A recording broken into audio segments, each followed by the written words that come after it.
Hello. நாம இன்னைக்கு ஒரு சூப்பரான விஷயத்த அலச போறோம்.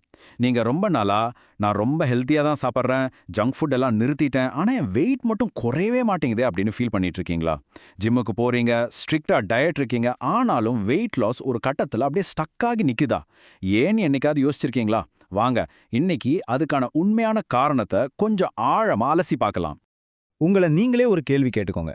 டெய்லி காலையில எழுந்து உடம்புக்கு ரொம்ப நல்லதுன்னு நினைச்சு சில உணவுகளை ரொம்ப நம்பிக்கையா சாப்பிடுறீங்க இல்லையா? ஆனா உங்களுக்கே தெரியாம அந்த நல்ல பழக்கங்கள் தான் உங்க வெயிட் லாஸ் பயணத்தை சீக்கிரட்டா தடுத்துக்கிட்டு இருக்குன்னு நான் சொன்னா உங்களால நம்ப முடியுதா? ஆமாங்க, நிஜம்தான். நாம டெய்லி எடுக்கிற சில ஹெல்த்தியான முடிவுகளுக்கு பின்னால ஒரு பெரிய ஆச்சரியம் ஒளிஞ்சிருக்கு.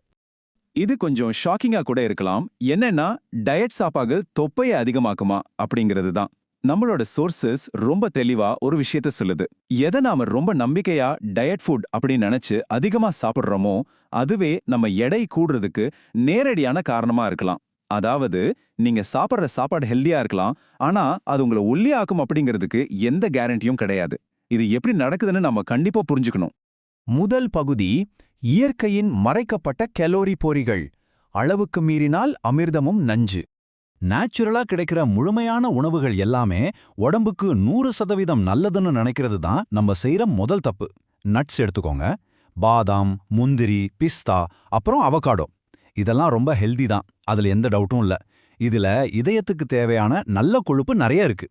ஆனா இங்க ட்விஸ்ட் என்னன்னா, இதோட அளவை நாம சரியா கவனிக்கலனா இந்த நல்ல கொழுப்பு எல்லாமே சட்டுன்னு எக்ஸ்ட்ரா கலோரிகளா மாறி நம்ம உடம்புல தங்கிடும். ஒரு சின்ன கைப்பிடி பாதாம்ல நூற்றுக்கணக்கான கலோரிகள் இருக்கு. நீங்க பாட்டுக்கு டிவி பார்த்துக்கிட்டே ஒரு பவுல் நட்ஸை காலி பண்ணீங்கன்னா முடிஞ்சுது. ஒரு முழு சாப்பாட்டுல இருக்கிற கலோரியை நீங்க ஒரே ஸ்நாக்ல தாண்டிட்டீங்கன்னு அர்த்தம். அடுத்து, நம்ம எல்லாருக்கும் ரொம்ப பிடிச்ச வாழைப்பழம், மாம்பழம். இது நேச்சுரலானது தானேன்னு நினைச்சு டெய்லி 2-3 வாழைப்பழமோ இல்ல ஒரு பெரிய தட்டு நிறைய மாம்பழமோ சாப்பிடுற ஆட்களை நம்ம பார்த்திருப்போம். இதெல்லாம் கண்டிப்பா ஹெல்த்தியான பழங்கள் தான்.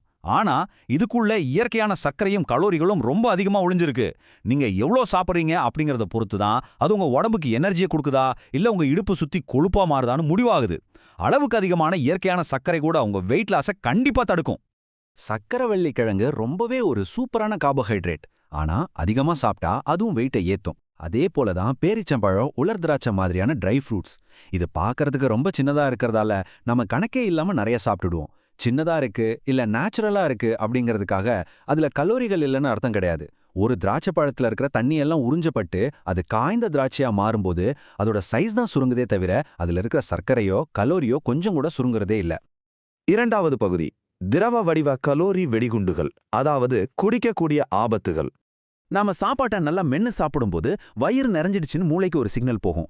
ஆனா அதையே குடிக்கும்போது நம்ம மூளை ஈஸியா ஏமாந்துடுது. உதாரணத்துக்கு, இந்த ஸ்மூத்திகளோட உண்மையான முகத்தை கொஞ்சம் யோசிச்சு பாருங்க.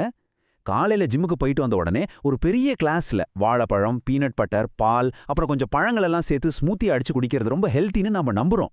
ஆனா அதுல இருக்கிற பொருள்களை எல்லாம் தனித்தனியா ஒரு தட்டுல வச்சு பாருங்க. அது உங்க எடையை பல மடங்கு கூட்டுற ஒரு மிகப்பெரிய கலோரி வெடிகுண்டு.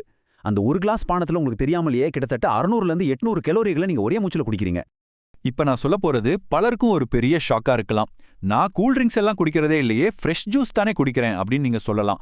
ஆனா பழங்களை ஜூஸா மாத்தும்போது அதுல இருக்கிற மிக முக்கியமான நார்ச்சத்தை நம்ம முழுசா தூக்கி எறிஞ்சிடறோம். அப்போ மிச்சம் என்ன இருக்கு? வெறும் சர்க்கரையும் தண்ணியும் தான்.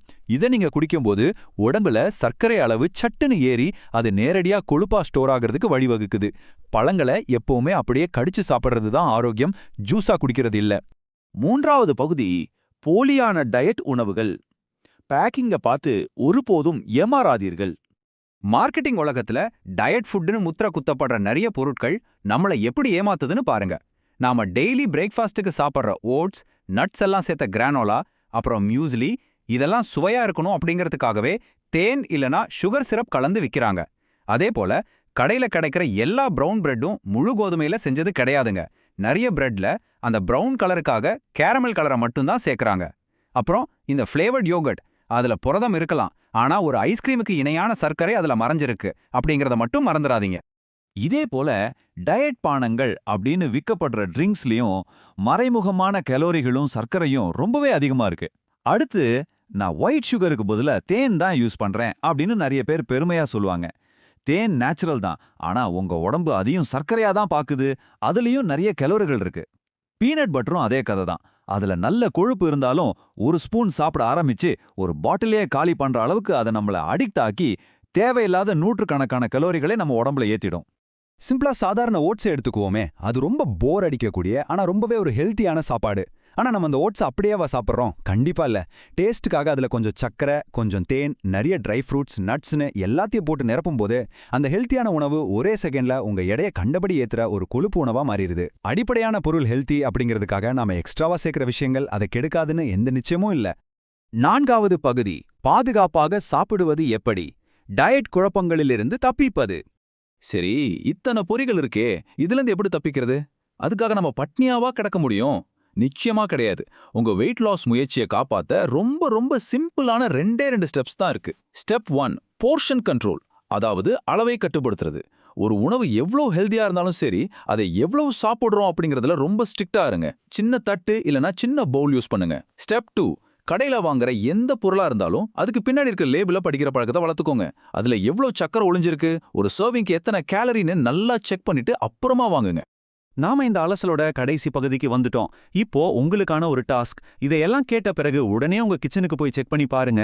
இது உடம்புக்கு ரொம்ப நல்லது அப்படின்னு நீங்க முழுசா நம்பி டெய்லி அதிகமா சாப்பிட்டுக்கிட்டு இருக்கிற எந்த உணவு ஒரு மறைக்கப்பட்ட கலோரி பொரியா அங்க ஒளிஞ்சிருக்கு, இதை நீங்களே ஒரு தடவை ஆராய்ந்து பாருங்க. சரியான புரிதலும் சாப்பிட்ற அளவுகள்ல ஒரு கட்டுப்பாடும் இருந்தா மட்டும்தான் நாம நினைக்கிற ஆரோக்கியம் உண்மையிலேயே ஆரோக்கியமா இருக்கும். விழிப்புடன் இருங்கள், ஆரோக்கியமாக இருங்கள்.